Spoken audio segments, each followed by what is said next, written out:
नमस्कार, आप देख रहे हैं सी न्यूज भारत। मैं हूं आपके साथ प्रिया श्रीवास्तव। वक्त हो गया यूपी बुलेटिन का। बात करेंगे यूपी की खास और चुनिंदा खबरों पर। अमेठी में तिलोई तहसील के एसडीएम, सीओ और ईओ की मौजूदगी में अतिक्रमण हटाओ अभियान चलाया गया।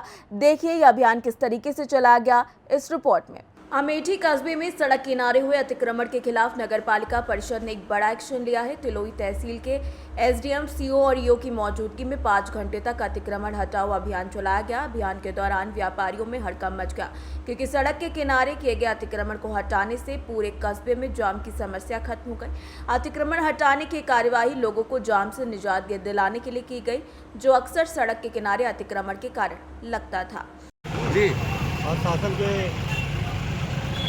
आदेश पर आज जो है नगर पालिका परिषद के आयोजन में एसडीएम तिलोई, सीओ तिलोई और थाना अध्यक्ष विधायक के नेतृत्व में आज नगर पालिका परिषद के द्वारा अतिक्रमण कराया गया है और यह अभियान आगे भी चलता रहेगा, जिससे हमारा यातायात सुगम हो सके, लोगों को चलने में कोई परेशानी न हो और जो अवैध अतिक्रमण की जो परंपरा चल रही है उसको रोकना चाहिए।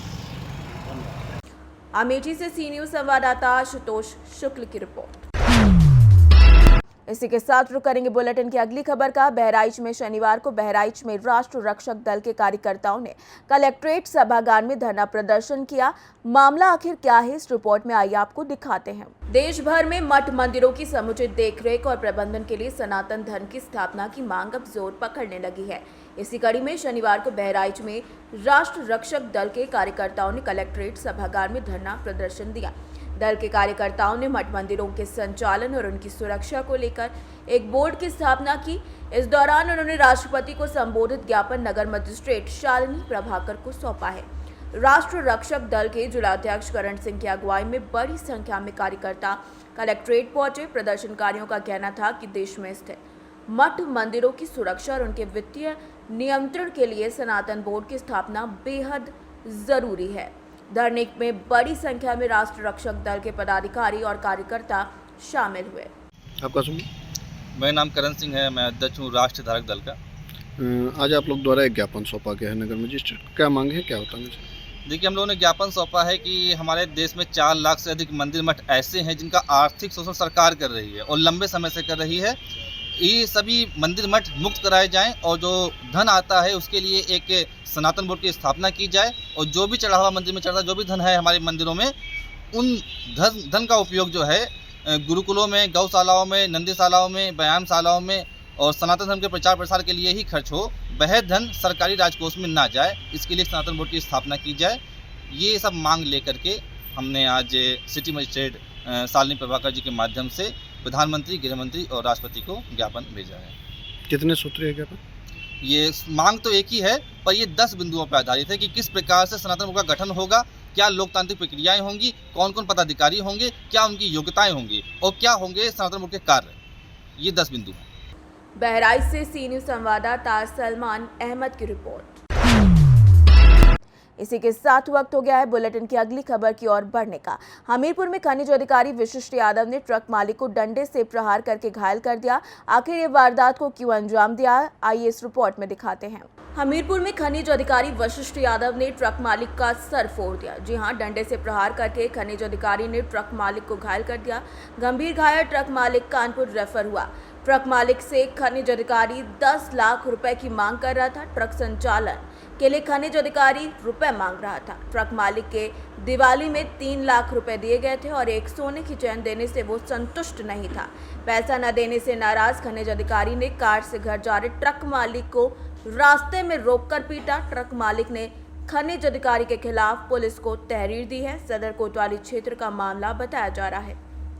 हमीरपुर से सी न्यूज संवाददाता ब्रजेश कुमार बादल की रिपोर्ट।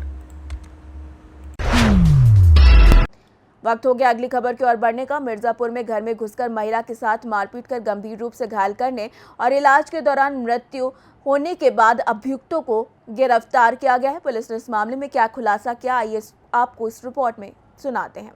9 नवंबर 2024 को तेजबली सिंह ने थाना अरोरा में शिकायत दी कि कुछ लोगों ने उनके घर में घुसकर आभूषण चुराए और उनकी पत्नी के साथ मारपीट की, जिसके इलाज के दौरान उनकी मौत हो गई।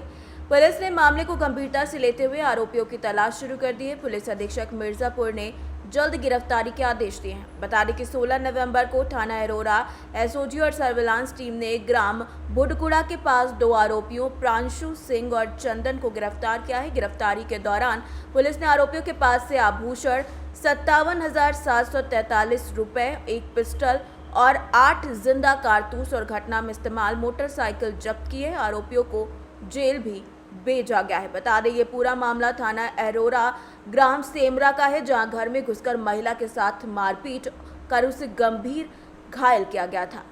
ये 9 नवंबर को एक घटना हुई थी थाना अरोरा क्षेत्र में। वहाँ पर एक महिला को उसके घर में एक व्यक्ति घुसा और उसे फिर उसके ऊपर हमला करके उसके घर में जो आभूषण इत्यादि रखे थे उसको वो ले गए। इन्होंने समझा कि महिला की मृत्यु हो चुकी है, लेकिन बाद में महिला जब चिल्लाई तो उसके जो पड़ोसी हैं उन्होंने उसे अस्पताल में भर्ती कराया गया, जहां दुर्भाग्य से उसकी दौरान इलाज मृत्यु हो गई।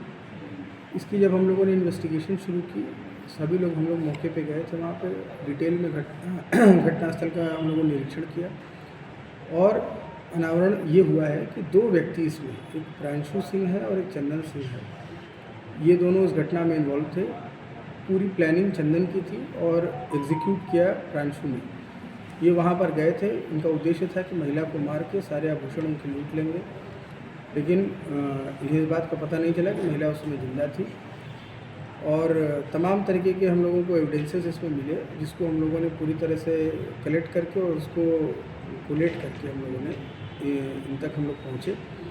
और इस पहुँचने के बाद हम लोगों ने जब इनसे इंट्रोगेशन की तो उसके दौरान एक और घटना का हम लोगों ने अनावरण किया, जो कि दहेज हत्या के रूप में लिखा हुआ था, लेकिन उसमें यही दोनों लोग थे इन्वॉल्व।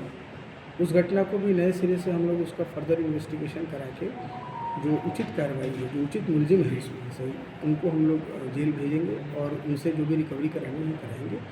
और चूँकि ये दोनों बड़े दुर्दांत टाइप के व्यक्ति हैं, इनको गैंग के रूप में हम लोग रजिस्टर करेंगे और गैंगस्टर एक्ट के तहत इनके विरुद्ध कार्रवाई करेंगे। उसका उद्देश्य मेनली ये था कि पहले तो महिला के उसको थोड़ा सा सरप्राइज एलिमेंट उसके ऊपर डाला गया कि आदमी के ऊपर अगर अचानक से आप नमक डालते हैं तो व्यक्ति सरप्राइज हो जाता है। और दूसरा, इन लोगों ने ये सुन रखा था कि अगर नमक हम उसके ऊपर डाल देंगे, उसके चेहरे पर, उसके हाथ पर डाल देंगे, तो हमें हमारे जो फिंगरप्रिंट्स हैं वो नहीं मिलेंगे। तो इस कारण से उन लोगों ने ये कृत्य किया था।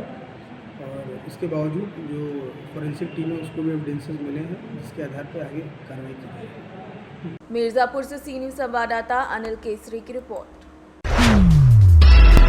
इसी के साथ आगे बढ़ेंगे और वक्त हो गया शाहजहांपुर की खबर की ओर रुख करने का। शाहजहांपुर में कृष्णानगर मंदिर से लड्डू गोपाल की शोभा यात्रा निकाली गई। इस रिपोर्ट में आइए शोभा यात्रा की झलकियां आपको दिखाते हैं। शाहजहांपुर में राधा नाम संकीर्तन मंडल, युवा सेवा समिति और कृष्णानगर मंदिर कमेटी द्वारा हर साल आयोजित कार्तिक मास की प्रभात फेरी का समापन 14 नवंबर को हुआ। इस मौके पर शुक्रवार शाम को मेहंदी की रस्म अदा की गई और शनिवार को विवाह से पहले की पारंपरिक रस्में मंदिर में निभाई गई। इसके बाद दोपहर में लड्डू गोपाल की शोभा यात्रा निकाली गई, जिसमें रंग बिरंगी झांकियां और डीजे की धुन पर महिलाएं, पुरुष, बच्चे नाचते गाते हुए नजर आए। शोभा यात्रा में मुख्य रूप से सुनील नारायण, उप प्रधान हरीश बजाज, महामंत्री कमलेश सचदेवा, मीडिया प्रभारी दीप गुप्ता और अन्य समिति सदस्य शामिल हुए। यात्रा में लड्डू गोपाल की पालकी का स्वागत कई स्थानों पर आरती और प्रसाद के साथ किया गया।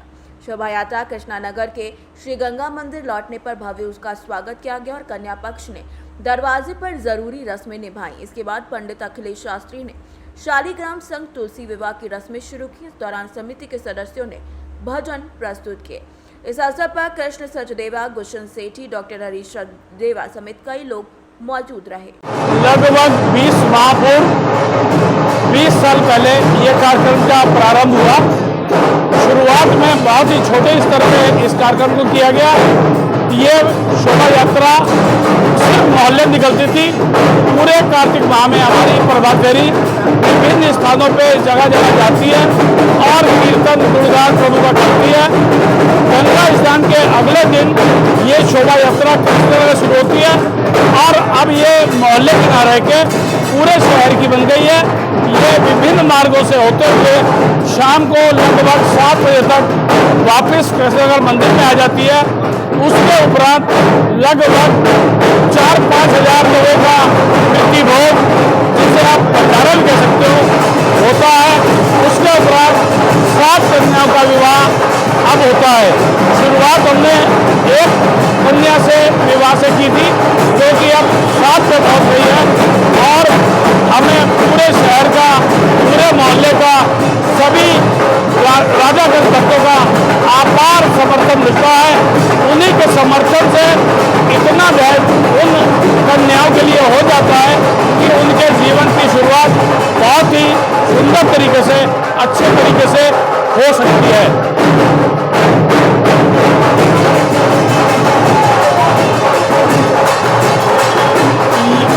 ये जो बारात हमारे भगवान जी की होती है, ये पूर्ण रीति रिवाज से होती है। जैसे हम लोगों में लेडी संगीत होता है, तिलक होता है, मना नाच होता है, उसके उपरांत वर पक्ष और वधु पक्ष भी बनते हैं। इस बार वर पक्ष सुरेंद्र सेठी जी, रुचि सेठी जी और वधु पक्ष रवि सक्सेना, रवि सचदेव और मैना सचदेव जी बने हैं। अब वही सब रीति रिवाज के हिसाब से इस बारात को संपन्न कराएंगे। शाहजहांपुर से सी न्यूज़ संवाददाता शान की रिपोर्ट। फिलहाल इस बुलेटिन में इतना ही। देश दुनिया की बाकी और खबरों के लिए आप बने रहिए सी न्यूज़ भारत के साथ।